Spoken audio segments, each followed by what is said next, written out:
Everyone, तो जैसा कि आपको पता होगा कि इस बार जो हमारी फाइनेंस मिनिस्टर के द्वारा बजट 2024 प्रेजेंट किया गया था, उस बजट में इनकम टैक्स में काफ़ी सारे मेजर चेंजेस जो है वो किए गए थे। अब इन मेजर चेंजेस में से कुछ चेंजेस ऐसे हैं जो कि आपके ऊपर 1 अक्टूबर 2024 से एप्लीकेबल होने वाले हैं। तो ये मेजर चेंजेस जो है वो आपके सुकन्या समृद्धि योजना के रूल्स में किए गए हैं, पीपीएफ अकाउंट के रूल्स में किए गए हैं, बायबैक ऑफ शेयर के रूल्स में किए गए हैं।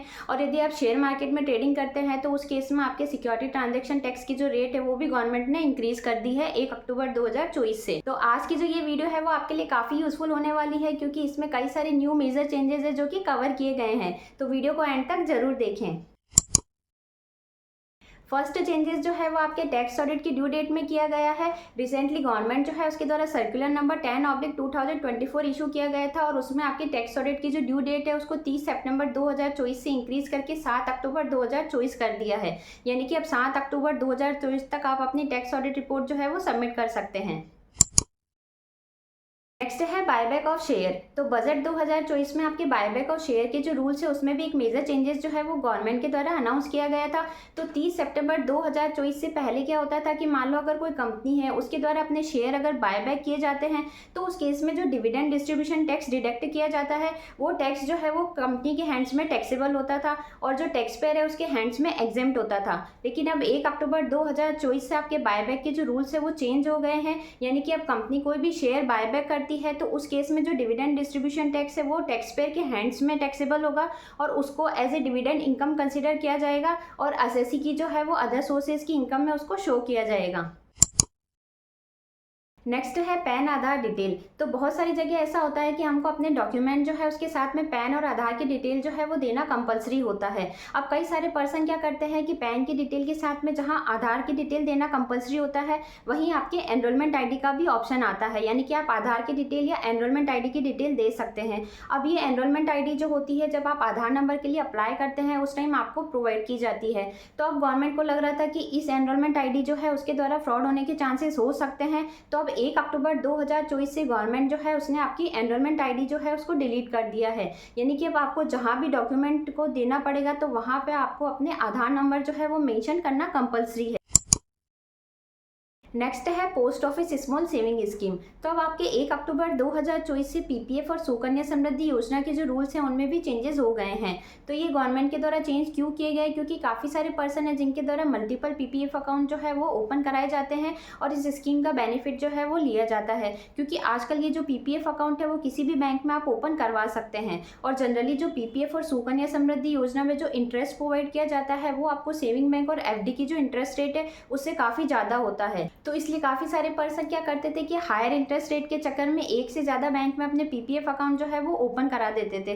तो इसलिए गवर्नमेंट जो है उसने ये चेंजेस अनाउंस किया है कि अब 1 अक्टूबर 2024 से यदि आपके एक से ज़्यादा पीपीएफ अकाउंट है तो वो क्लोज कर दिए जाएंगे, और यदि उसमें कोई अमाउंट आपने डिपॉजिट कराई है तो उस केस में आपको नॉर्मल रेट से इंटरेस्ट जो है वो प्रोवाइड किया जाएगा।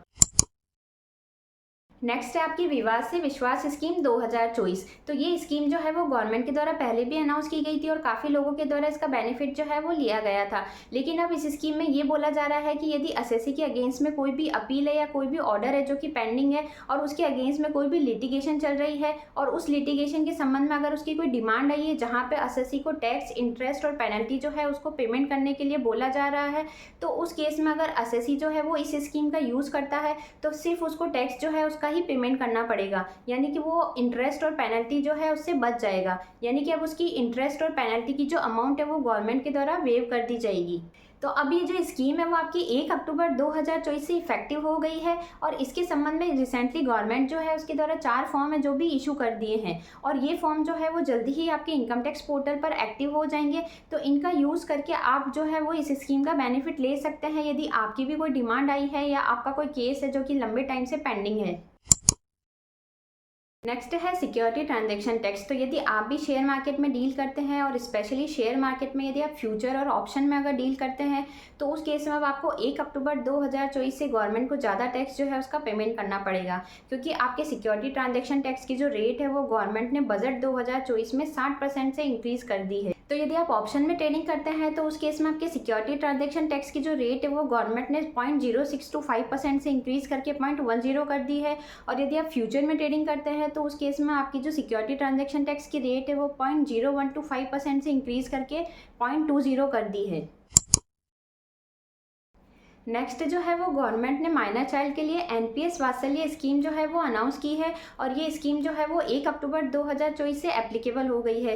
तो इस स्कीम में आप अपने माइनर चाइल्ड जो है उसका 1000 रुपये से अकाउंट जो है वो ओपन करवा सकते हैं। नेक्स्ट है टीडीएस एंड टीसीएस चेंजेस। तो अब 1 अक्टूबर 2024 से आपके टीडीएस की जो रेट है वो भी चेंज हो गई है। तो यदि आप एक टीडीएस डिडक्टर है या टीसीएस कलेक्टर है तो उस केस में आपको जो ये रेटें चेंज हुई है उसके बारे में पता होना चाहिए। साथ ही आपकी टीडीएस के कुछ प्रोविज़न है वो भी चेंज हो गए हैं। तो इसके संबंध में मैंने सेपरेट वीडियो जो है वो बना रखी है, उसका लिंक मैं डिस्क्रिप्शन बॉक्स में दे दूँगी, तो आप वहाँ जाके डिटेल वीडियो जो है वो देख सकते हैं। तो इस बार गवर्नमेंट जो है उसने काफ़ी सारे मेजर चेंजेस हैं जो कि अनाउंस किए हैं, तो उसमें से कुछ चेंजेस हैं जो कि मैंने अपनी इस वीडियो जो है उसमें कवर किए हैं। तो आई होप आज की जो ये वीडियो है वो आपके लिए काफ़ी यूज़फुल रही होगी। वीडियो से अगर कुछ सीखने को मिला हो या किसी तरह की हेल्प हुई हो तो चैनल को लाइक, शेयर एंड सब्सक्राइब करना ना भूलें। मिलते हैं ऐसी किसी नेक्स्ट यूज़फुल वीडियो के साथ, तब तक के लिए बाय बाय।